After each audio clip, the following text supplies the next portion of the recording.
And we're back with post-testing methods. So before we talked about pre-testing methods, ways of getting the advertisement, trying to finalize it and make it the best it can be before we put it out. And now we're talking about post-testing methods, and this is to, evaluate how successful the advertisement is once it's in market. First is inquiry tests, or we also call them direct response counts. An inquiry is, a question, but it's also kind of inquiring means, asking or, maybe contacting or calling and asking about a product. And this can be an objective if we want, especially for direct mail or direct marketing approaches. So, it's also called direct response counts. And this was actually the first type of advertising testing that was ever done, way back in the, 100 years ago. This was kind of, using mail and catalog mailing, this kind of stuff.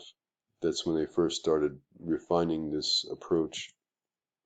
Now, we have these direct response ads. It can be like an insert in a newspaper, which is what this is. This was an example of that. Or direct mail pieces.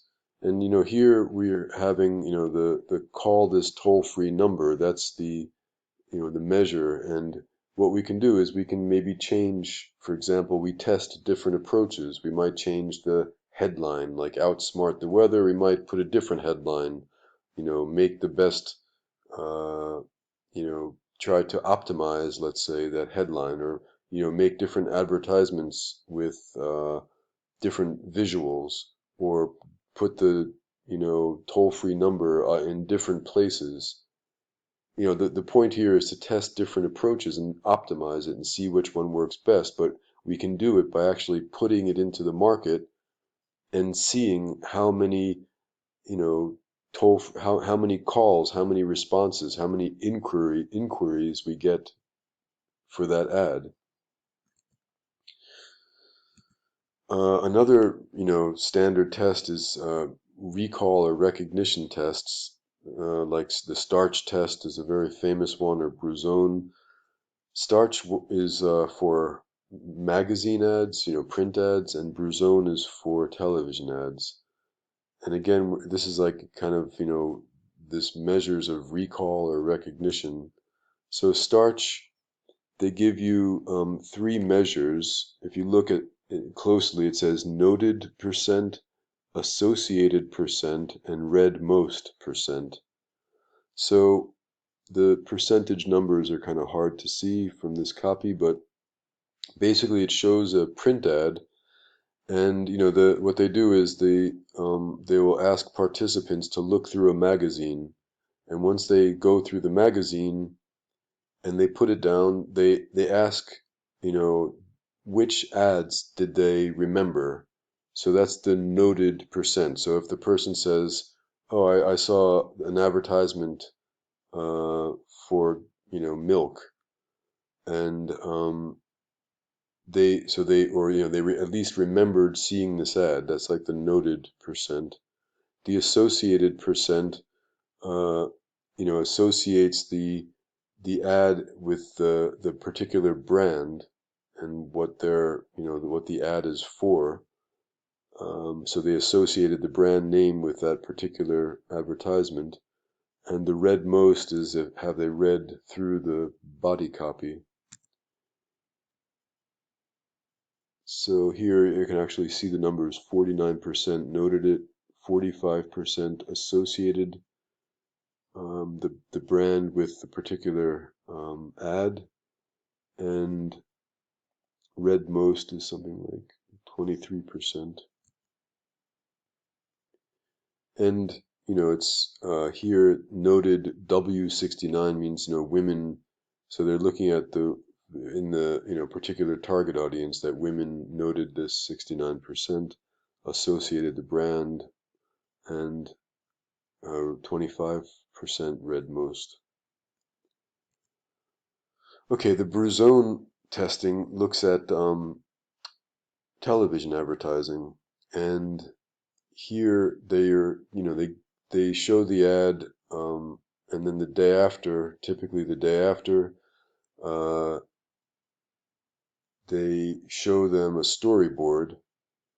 Please look over these pictures and words from a TV commercial and answer the questions on the right. Then they give the storyboard and the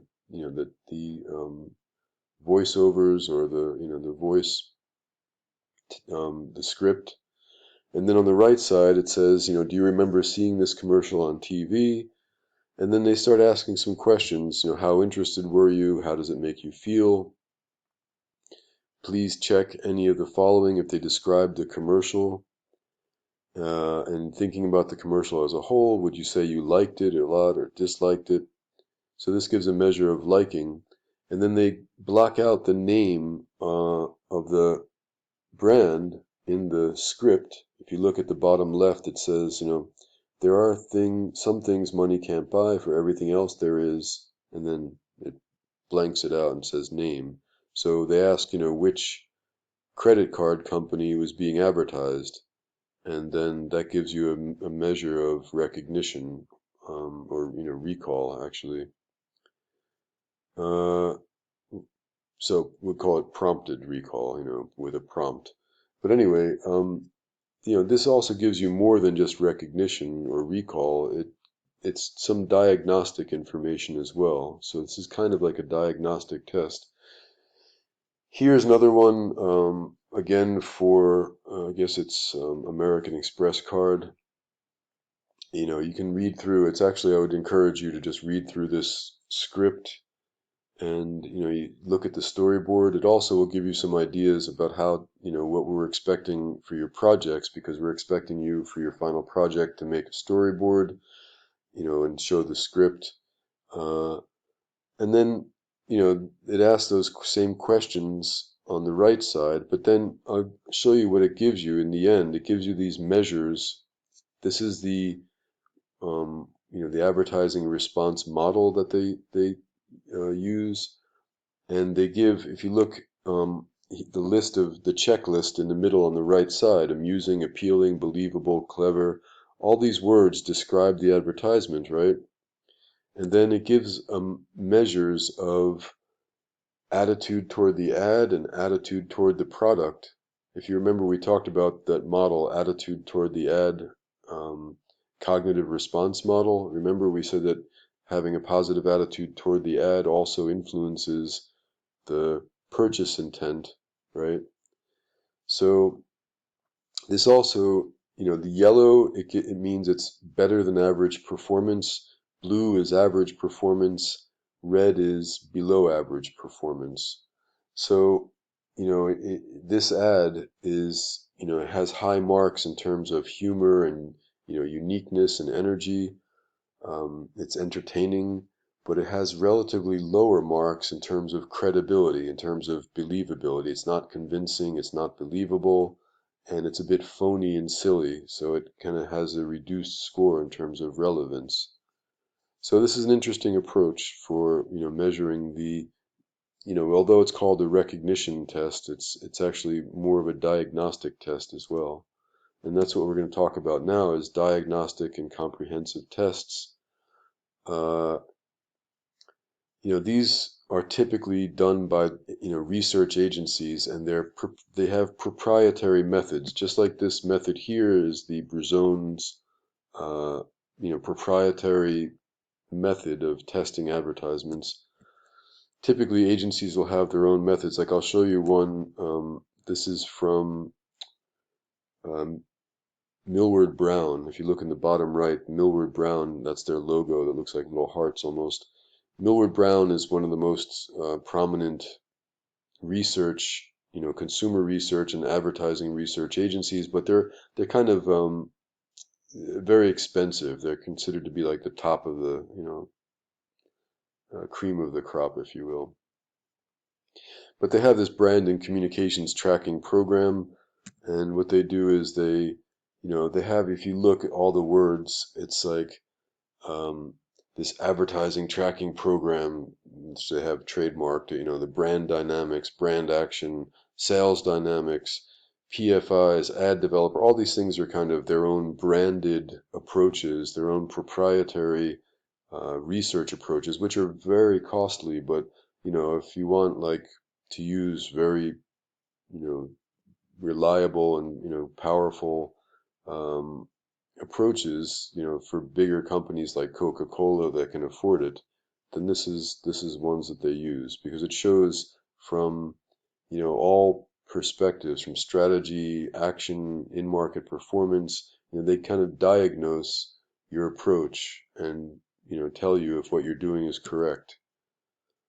Um, and they say they've been doing this for like 25 years, so they have this, huge experience, this huge database. They can kind of benchmark your advertising and see if what you're doing is better or worse than, their other, than their standards. So I'm going to just put this on to O2 class and you can look at it. I wouldn't, look at it in too much detail. It's just to kind of give you an idea of what they're doing. Um, you know, so they're trying to, this was a presentation that they actually gave. They showed, this agency came and showed us, and tried to sell us this approach to try to, get us to buy into it. We ended up not using it because it was way too expensive. And I didn't think it was quite as necessary. Single source data, we talked about this in marketing principles. I don't know if you'll remember, but basically it's, an agency has a panel, maybe like 10,000 customers in a market. And these, let's say this panel, this, 10,000 people, they each have in their homes a device on their television that tracks who is sitting in front of the television and what programs they're watching at what times. So it's kind of, very reliable. The person has to be sitting there watching the ad. So typically when we measure advertising results, we don't know for sure if the person has watched that ad. They may say they did, but they may be wrong. But in this case, you actually are sure that this person, we know their details, what age they are, what demographics they are. We know that they're watching the advertisement. So we have the panel, we have the box sitting on top. This is an older style looking box, but, it's sitting there on the television. They plug in their code. So each member of the family has their own code. So we know what demographics they're in. And then we can track them and their purchases. They have a card that is actually measured and it shows, according, to the supermarket scanner data is linked up what they've purchased in market. So that's why it's called single source data, because all the databases are combined into one source, right? The advertising exposure is measured, right? We know that they've seen this particular ad, and then we track their responses in the marketplace. It's an incredibly powerful, but also extremely expensive approach, again, only used by the, top, marketers. And again, yeah, there's the barcode. So we scan the products and we watch and see what they do. And finally, we have what are known as split runs or split cable. We can just look at a run is the yayin, the publications, how many, the total publication run of a newspaper. But if we split that and we put, half of a publication, half of the total published newspapers, and we put half with one ad and half with another, or with cable television, we put half the market, like, Istanbul, half of Istanbul, and we show them one ad and we show another half of Istanbul, the other ad on television, or, with the newspaper, half of um, the print run. And then we can test the effect of two different ads, and we can see in those markets, how effective each ad is. And that's the end of post-testing methods. Okay, thank you.